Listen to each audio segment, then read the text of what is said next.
traveled to Costa Rica with our 2 kids, Riley, who's 9, and Brantley, who's 6. We found some amazing things to do and thought we would share what we think is the perfect trip to Costa Rica with kids.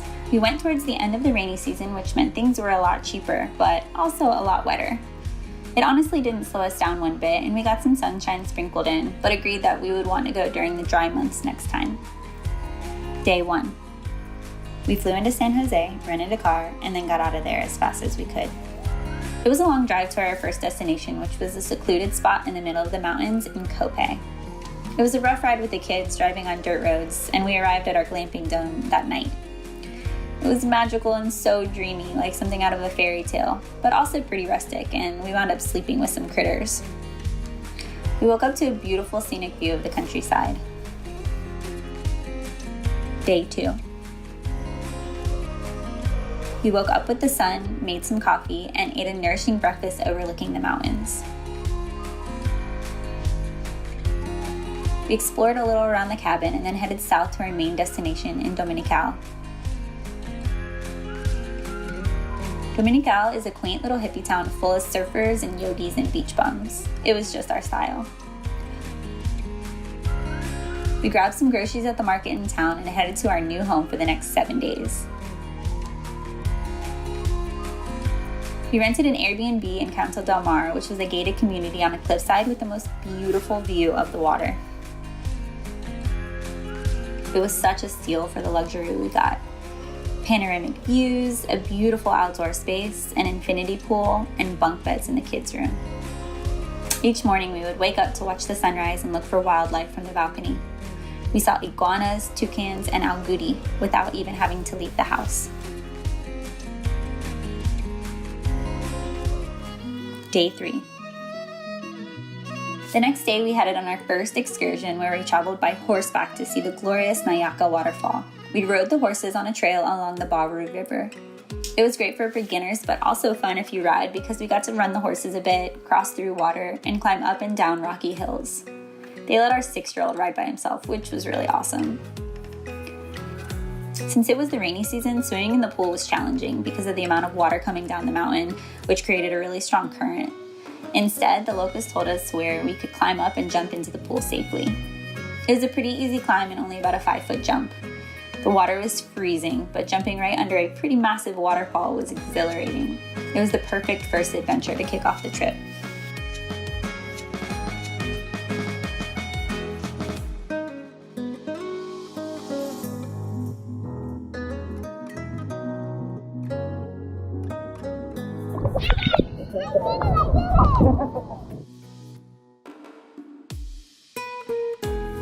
Day 4.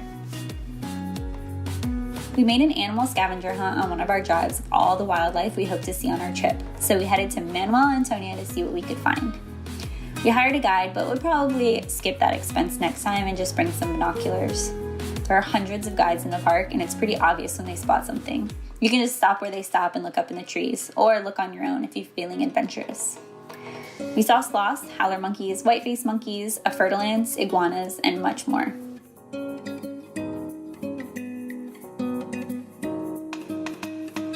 Our favorite part of Manuel Antonio was probably the beach. It was a gorgeous day, so we soaked up the sun and body surfed for a while. We left our bag in the sand by the trees and wound up getting robbed by a monkey. We left our mark on the watchtower as we always do, and then climbed up a barnacle-covered rock pile to get an even better view of the waves crashing along the rocks.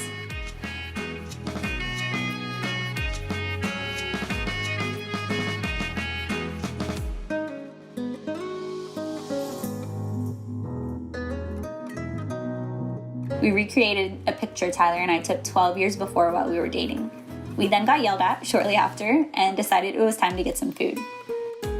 We stopped at El Avion, which is a restaurant and bar that's been built in and around a C-123 Fairchild cargo plane. It had the most beautiful panoramic view and monkeys who walked the handrails looking for scraps. The food was great, and next time we would definitely try to make it for the sunset.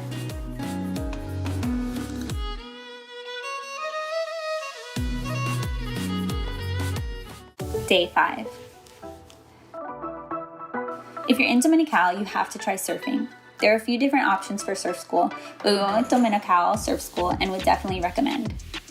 They took us to Dominical Beach, taught us all about riptides, and then we headed out to the waves. We surfed the small waves for almost 2 hours and didn't want to quit. We even booked a second day so the kids could really get the hang of it.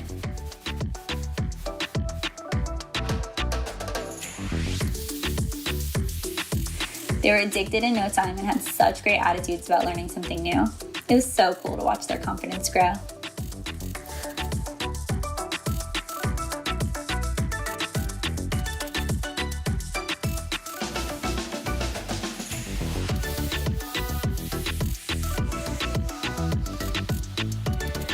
Day 6. After a couple of days at the beach, we were ready to head back to the rainforest. We suited up and got ready for a zipline and rappelling tour of the Osa Canopy.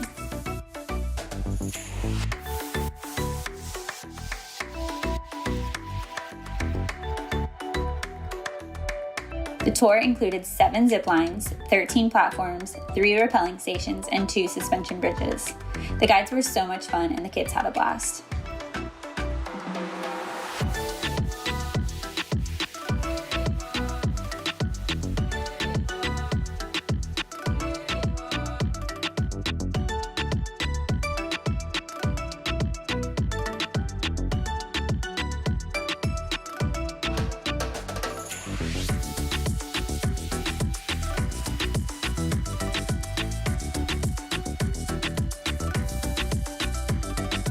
We soared through actual clouds and felt the water droplets they held splash our face. It was a great adrenaline rush and super cool watching the kids conquer something that seemed scary to them. They even chose to rappel upside down, which some of the adults on our tour wouldn't even do. Watching them be brave was the most exciting part of all.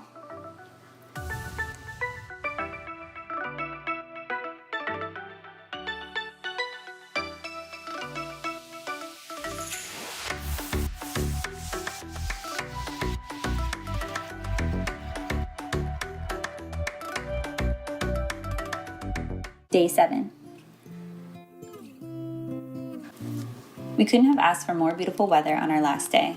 We woke up early to make it to Uvira at low tide to explore the famous whale-tail beach in the Parque Nacional Marino Ballena.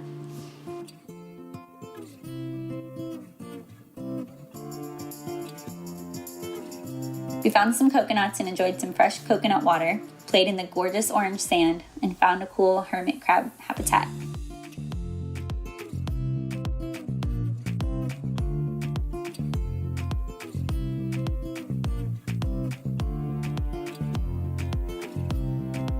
The whale tail is a result of converging currents that deposit sand on top of rock formations to create the tail-shaped pattern.